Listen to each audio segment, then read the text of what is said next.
On April 15, 1947, Jackie Robinson suited up for the Brooklyn Dodgers, shattering the color barrier that kept African Americans out of Major League Baseball. Despite Jackie's success, the league was slow to integrate. Racism brought challenges to minorities both on and off the field. On a random September night in 1971, the Pittsburgh Pirates fielded 9 black and Latino players, accidentally making history second only to number 42's debut. This is the Baseball Time Machine. The road from a lineup of 1 to a lineup of 9 wasn't an easy one. Jackie and the first players to integrate faced bigotry and hatred from teammates, opponents, and fans. Baseball's desegregation foreshadowed many landmark achievements of the Civil Rights Movement, such as the desegregation of the U.S. military and the Brown v. Board of Education Supreme Court case. Even with steps being made in the right direction, racial segregation continued at some ballparks around the country. Pumpsy Green donned a Boston Red Sox uniform in 1959, marking integration for all 16 big league clubs. Although MLB's integration eventually put an end to the Negro Leagues, it remained very difficult for a minority to crack a Major League roster. Congress passed the Civil Rights Act 5 years later, and Martin Luther King, who led the charge for equal rights, credited Jackie Robinson with giving him the courage to do so.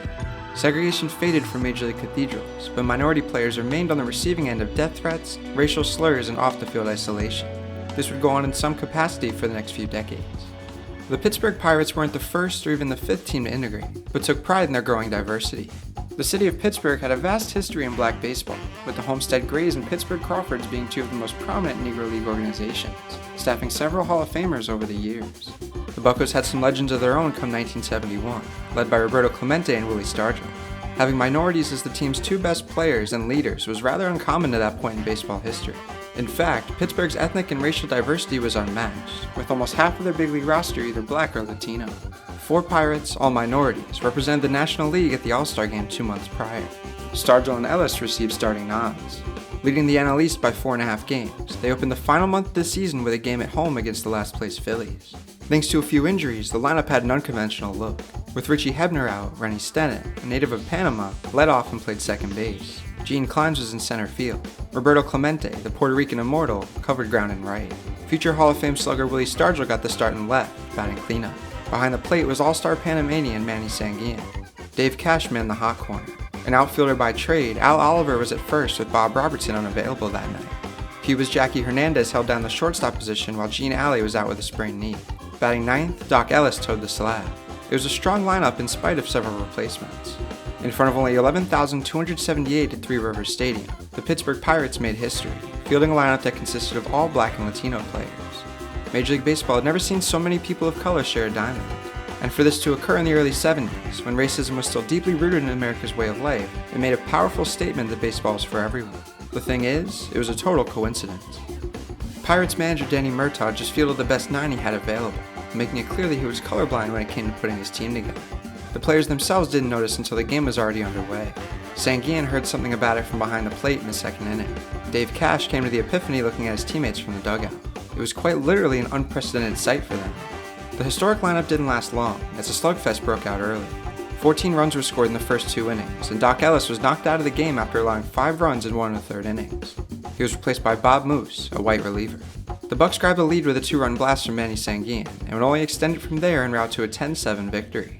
That night's cast set the example for a league that was slow to integrate following Jackie Robinson's debut 24 years prior. It served as a great achievement for black and Latino communities, and should be remembered as such. However, the game and feat didn't receive any kind of special treatment.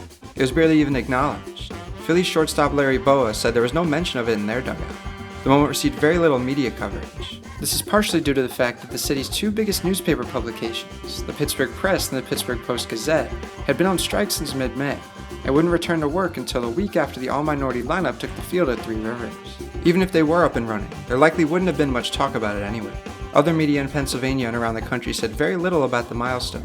This was common practice among sports writers, to downplay events that one in the present day would see as significant. Instead, something of that magnitude would be treated like it was just another game. Author Adrian Burgos believes that the lack of mainstream media coverage was due to the fact that it would remind fans of how long it took the league to integrate, and show how little sports writers were speaking about racial inequality. The Philadelphia Daily News mentioned the Pirates' special night in passing, referring to Murtaugh's order as an all-soul lineup. 15 years later, former Pirates radio announcer Nellie King reflected on the broadcast that he and his partner Bob Prince did that night. They themselves didn't even realize until the game was underway, but refrained from making a big deal about it on the air. The 1972 Pirates media guide didn't mention the historic lineup either. The moment went underappreciated to most, but meant the world to African American and Latino groups. Pirates general manager Joe L. Brown's willingness to build the team and develop talent regardless of race was considered progressive at the time, and only benefited them. The roster was constructed around Roberto Clemente, a leader that made it easy for minority players to feel comfortable and accepted within the club. He was vocal in his demand for respect and equal treatment, having experienced discrimination and racial segregation himself. His need for equality earned him not only the devotion of his teammates, but of Latin American players everywhere. The Buccos weren't just diverse, but extremely talented. In a regular season where no other National League team finished with more than 90 wins, the Pirates won 97 games, claiming the NL East with ease. 4 players received MVP votes, including Willie Stargell, who posted an MLB best 7.9 wins above replacement and 48 round-trippers. Pittsburgh had 8 Black and Latino players in their top 12 WAR leaders. The next closest team had 5. The Pirates took 3 of 4 in the NLCS, defeating the Giants to win their first pennant since 1960. In the World Series, they matched up with the heavily favored Baltimore Orioles. The 101-win O's featured a lethal pitching rotation, one of only 2 pitching staffs in MLB history to contain 4 20-game winners. It was a competitive back-and-forth series, but ultimately turned into a showcase for Roberto Clemente. The Great One put on a show, batting .414 with a pair of homers and 4 RBI. He reached base in all 7 games, just like his first World Series appearance in 1960. The Bucks battled back from 2-0 down to take a 3-2 series lead. Brooks Robinson kept the O's alive with a walk-off sac fly to force the deciding Game 7.